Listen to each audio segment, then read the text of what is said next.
Om Swastiastu, kami dari kelompok 4 akan mempresentasikan materi yang berjudul tentang risiko kecurangan manajemen. Sebelum itu, izinkan kami untuk memperkenalkan diri terlebih dahulu. Sebelumnya, perkenalkan, saya Putri Eka Dewantari, nomor absen 17, sebagai moderator dan pemateri 1, dan rekan saya Niwaya Novi, nomor absen 9, sebagai pemateri kedua.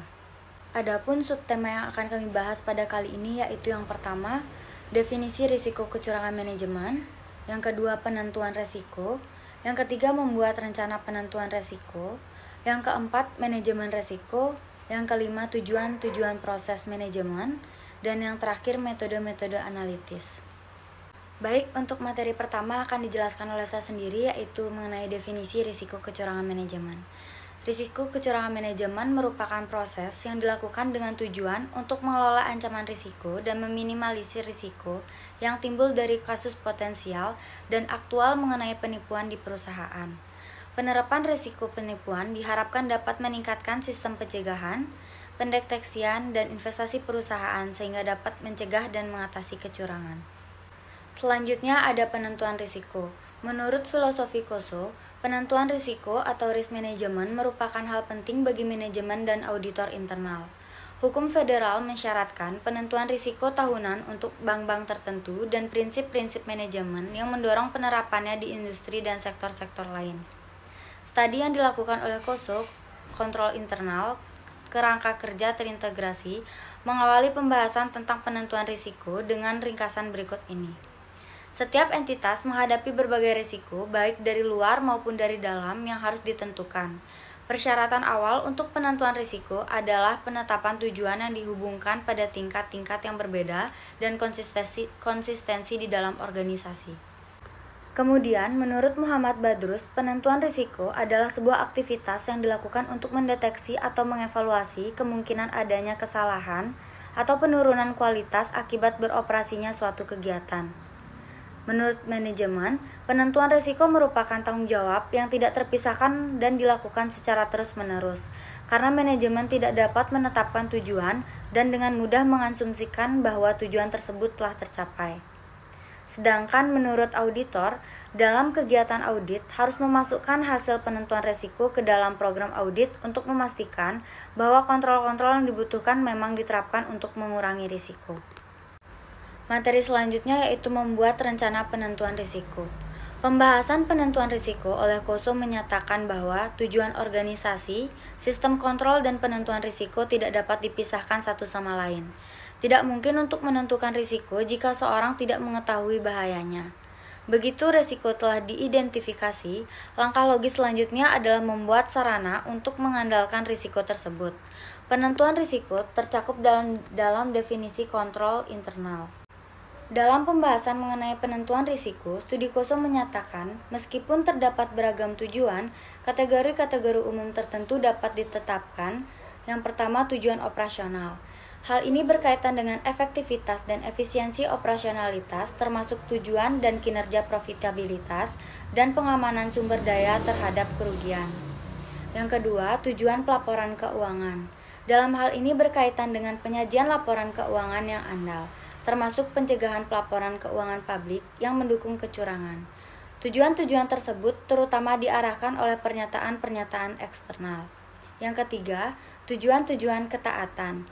Tujuan-tujuan ini berkaitan dengan ketaatan terhadap hukum dan peraturan yang berlaku bagi entitas. Tujuan-tujuan tersebut tergantung pada faktor-faktor eksternal seperti peraturan lingkungan dan cenderung serupa untuk semua entitas dalam beberapa kasus dan beberapa entitas. Materi selanjutnya yaitu tentang manajemen risiko. Menurut Milton C. Regan dalam bukunya Risky Business, pengertian manajemen risiko adalah penerapan beragam kebijakan dan prosedur untuk meminimalisasi peristiwa yang menurunkan kapasitas dan kualitas kerja perusahaan. Menurut Nosworthy, pengertian manajemen risiko adalah usaha mengurangi risiko dalam proses pelaksanaan teknis dan pengambilan keputusan bisnis. Kesimpulannya, manajemen risiko adalah sebuah proses mengawasi, mengelola, dan mengambil keputusan guna menghindari risiko kerugian atau inefisiensi bisnis. Baik, untuk materi selanjutnya akan dijelaskan oleh rekan saya. Baik, untuk slide selanjutnya akan saya lanjutkan tentang tujuan-tujuan proses manajemen resiko. Dalam mengevaluasi proses manajemen risiko, auditor internal harus memformulasikan suatu opini mengenai tingkat kesesuaian antara proses dengan pencapaian 5 tujuan kunci yang tercantum pada Fetish Advisory 21101 tentang penilaian kecukupan proses manajemen risiko. Tujuan-tujuan ini adalah yang pertama, risiko yang muncul dari strategis dan aktivitas usaha diidentifikasikan dan diprioritaskan.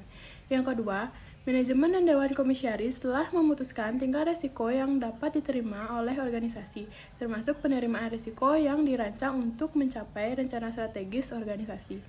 Yang ketiga, aktivitas penghindaran risiko dirancang dan diimplementasikan untuk mengurangi atau justru mengelola risiko pada tingkat yang ditentukan. Dan yang keempat, aktivitas-aktivitas pengawasan yang berkelanjutan dilaksanakan untuk secara periodik menilai ulah risiko dan efektivitas kontrol untuk mengelola risiko. Dan yang kelima, Dewan Komisaris dan manajemen menerima laporan periodik mengenai proses manajemen risiko, proses tata kelola organisasi yang harus memberikan komunikasi periodik tentang risiko, strategi risiko, dan kontrol untuk pihak-pihak yang berkepentingan. Baik, materi selanjutnya yaitu tentang metode-metode analitis. Yang pertama ada metode bagan alir, yang kedua ada metode kuesioner kontrol internal, yang ketiga ada analisis matriks, yang keempat ada metodologi ilustratif, dan yang kelima metode Courtney. Metode pertama tentang pembuatan bagan alir. Pembuatan bagan alir atau flow charting adalah sebuah metode analisis, efisiensi, dan kontrol operasi. Bagan alir adalah penyajian grafik dua dimensi dari sebuah operasi dalam hal aliran aktivitas melalui proses. Bagan tersebut memungkinkan untuk melihat operasi, mengidentifikasikan ketidakefisienan, langkah-langkah yang terabaikan, dan kelemahan-kelemahan kontrol. Bagan alir merupakan sarana komunikasi yang bagus antar auditor dan karyawan operasional, bagaikan sebuah peta jalan yang merupakan alat komunikasi yang lebih baik dibandingkan dengan sebuah narasi yang berisi putaran dan lampu lalu lintas di jalan. Bagan alir juga menawarkan peluang untuk menyajikan secara kooperatif suatu gambar mengenai pendekatan alternatif untuk suatu proses. Yang kedua, ada kuesioner kontrol internal. Kuesioner merupakan sebuah sarana untuk mendapatkan informasi tentang fungsi yang akan disurvei dan segera diaudit.